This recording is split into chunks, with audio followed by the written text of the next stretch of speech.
प्रकाश डालना चाहूँगा कल जो भाजपा के नेता आए थे, पहले उन पर।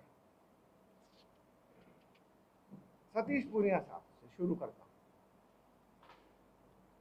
आपने एक स्टेटमेंट दिया कि 70 साल से ऊपर रिटायरमेंट ले लेना चाहिए, लेकिन ये सोचा क्या कि माननीय प्रधानमंत्री जी भी सन 50 का जन्म है उनका, वो भी 70 साल से ऊपर के हो गए।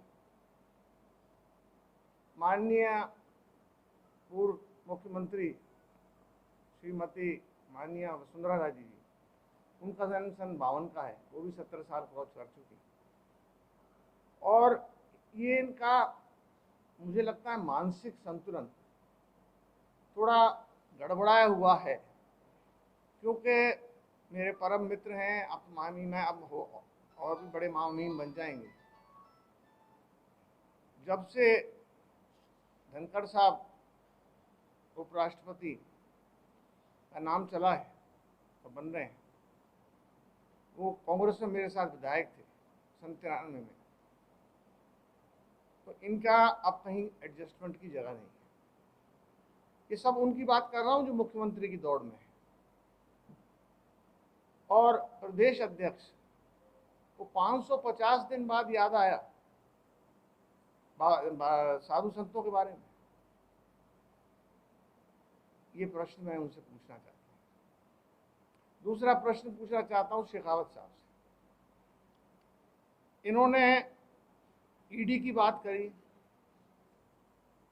इन्होंने बात करी सीबीआई जांच की।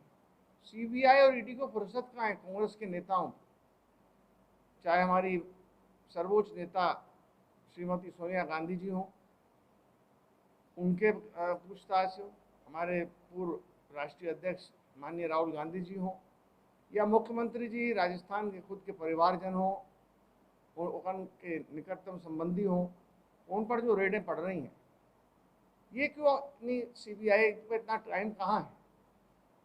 बुरा ना माने, लेकिन स्पष्ट बोल रहा हूँ गजेंद्र सिंह जी के लिए कि इनका और मेरा कुछ संवाद हुआ, बताया वॉइस मानेसर कांड हुआ, उसके लिए सीबीआई इंक्वायरी के वॉइस टेस्ट देने के लिए 4 बार राजस्थान पुलिस को आई। ये क्यों झिझक रहे हैं? प्रश्न नंबर 1। प्रश्न नंबर 2, एक ही केस की हमने इंक्वायरी एफआईआर दर्ज कर दी थी 20 तारीख को। एक ही देश केस में 2 ये तो मंत्री हैं, क्या वो भी केंद्रीय मंत्री? ये 2 एफआईआर हो सकती है क्या एक केस में? तीसरी चीज जो इनके मंत्रालय की बात है, water resources minister, government of India, eastern ERCP, उसके बारे में क्या कर रहे हैं? 13 जिले राजस्थान के प्यासे मर रहे हैं। राजस्थान ने 25 सांसद चुनकर दिए हैं बीजेपी को, इनको केंद्र मंत्री बनाया है, क्यों नहीं उस पर कोई कार्रवाई कर रहे? हमारे बुजुर्ग, मेरे अजीज, इन्हीं के पार्टी के सांसद माननीय डॉक्टर किरोड़ीलाल जी मीणा साहब एक एजिटेशन कर रहे हैं, कूच भी कर रहे हैं जयपुर के लिए इसी मुद्दे को लेकर। तो क्या खुद के पार्टियों की लोगों की भी ये नहीं समझना चाहते? एक सांसद है बालकनाथ जी साहब, बाबा जी अलवर के, जिस दिन बाबा का पार्थिव शरीर आ रहा था, विमल कुंड पहुंचा, वो उस एम्बुलेंस में आ रहा था जो मैंने अपने एमएलए रैड से दी है, उसमें मेरा नाम लिख रहा था और मेरा फोटो भी लगा था और मुख्यमंत्री जी का फोटो लगा था। उस मतलब वो फाड़ने की फोटो कोशिश की गई। अरे लाई क्यों आप मेरी ऐसी एम्बुलेंस में, अगर आपको नहीं पसंद थी मेरी शक्ल, लेकिन ये सांसद को शोभा नहीं देता। आप लाखों वोटों से जीत के गए हैं, और अभी मैं अलवर से ही आ रहा हूँ 3 दिन पहले। वो क्षेत्र मेरा रह चुका है, रामगढ़, लक्ष्मणगढ़, कठुआ, 3 बार रह चुका है। मेरी पत्नी भी सांसद रह चुकी है वहाँ से। और उस एरिया में मैंने सभी जाति के लोगों से पूछा कि कभी आपने अपने एमपी के दर्शन किए? कि साहब हमारी इस तरफ तो चुनाव में बहुत कम आए थे, उसके बाद कोई दर्शन नहीं। तो मैं ये पूछना चाहता हूँ माननीय गजेंद्र सिंह शेखावत साहब से कि आप दूसरों पर कीचड़ उछाल रहे हैं, आप पे खुद पे आरोप लग चुका है, हमारी सरकार ने भी केस रजिस्टर किया है उनके खिलाफ भी और मेरे खिलाफ भी। मैं वॉइस टेस्ट देने को तैयार हूँ, कभी मेरी उनसे वार्ता हुई हो फोन पे, वो वॉइस टेस्ट देने में क्यों करवाएं? बीजेपी में सबकी बुराई नहीं कर रहा, ऐसे भी लोग हैं जिन पर कोई दाग नहीं है। माननीय हमारे नेता प्रतिपक्ष गुलाब चंद कटारिया जी, जिनकी बहुत इज्जत करता हूँ, हमारे माननीय राठौर साहब उपनेता प्रतिपक्ष, कोई दाग नहीं। हमारे सबसे जरूरी पूर्व मुख्यमंत्री जी वसुंधरा राजे जी, उन पर कोई दाग नहीं। डॉक्टर दिगंबर सिंह जी और मैं आपस में चुनाव जीत भी चुके हैं, हार भी चुके हैं, लेकिन आज तक हमने अश्लील टिप्पणी कोई नहीं की। उनके पुत्र डॉक्टर शैलेश जो जिलाध्यक्ष हैं वर्तमान में, उन्होंने 2-3 दिन से कुछ फूल जरूर चीज़ें व्हाट्सएप में मेरे खिलाफ चलाई हैं।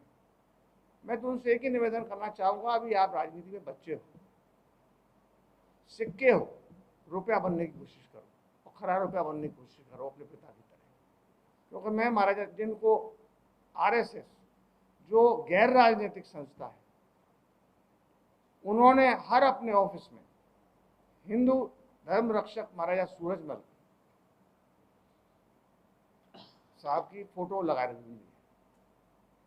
तो ये तो उनके लिए कहना चाहूँगा थोड़ा सुधार करें। जैसे गजेंद्र सिंह जी ने कल कहा था कि ये मैं बीजेपी की बता रहा हूँ कि 1 अक्टूबर को साइन हुए थे, एक प्रक्रिया होती है फौज में जाने के लिए, और 9 महीने में तो बच्चा भी पैदा हो जाता है हमारी सरकार के खिलाफ। इनको तो 5 साल लग गए, 5 साल में तो बच्चा यूकेजी में पहुंच जाता है। इनहेरिट करिए। बीजेपी इतना फ्रस्ट्रेशन में है कि वो हमारी सरकार पर आरोप लगा रही है, जबकि गलती उनकी है। अगर कोई जिम्मेदार है बाबा के मृत्यु का, जिनका हमका सबको दुख है, तो भारतीय जनता पार्टी है। उनका जो ओछापन है, मैं कड़े शब्दों में निंदा करता हूँ। जो तमाशा इन्होंने कल किया है, ये एक साधु संत के दुखद देहांत पर, देवलोक पर राजनीतिक रोटी सेकने आए थे। इनका लोकल मसाला कुछ मिला नहीं, कमेटी किसी से पूछा नहीं, ना किसी सरपंच से, ना पंच से, ना एसएचओ से, ना तहसीलदार से, ना जिला कलेक्टर से, ना जिला एसपी से, ना आईजी साहब से, ना डीसी साहब से, किसी से नहीं पूछा। और कमेटी का क्या होगा? यहाँ भी कमेटी बनाई थी, राजस्थान की कमेटी, फिर दूसरे दिन केंद्र ने, नड्डा साहब ने कमेटी बना दी। तो क्या राजस्थान की कमेटी में कोई और उनमें मतभेद है या उनमें विश्वास नहीं था राजस्थान की बीजेपी पर? मैं उन्हें ये पूरे मामले का आरोपी बीजेपी को मानता हूं, और राजस्थान सरकार अपना काम कर रही है, वायदा अनुसार कर रही है, कानूनी प्रक्रिया से कर रही है, साधु संतों की सहमति से कर रही है। जो साधु संत और जनता स्थानीय है, पशुपा मंदिर को में श्रद्धा रखती है, हम इम्पोर्टेड बाबाओं को और इम्पोर्टेड लोगों को, यह कोई चरागाह नहीं है भरतपुर, जो भी कह के चला जाए। यहाँ की जनता इतनी मूर्ख नहीं है। इसको चाहे आप मेरा आग्रह समझ लें, प्रार्थना समझ लें, या कुछ और भी समझ लें। आइंदा ऐसे लोगों ने भड़काऊ भाषण दिए, क्योंकि जनता यहाँ की बहुत समझदार है, इन सभी को उचित पुरस्कार भी वितरित करेगी।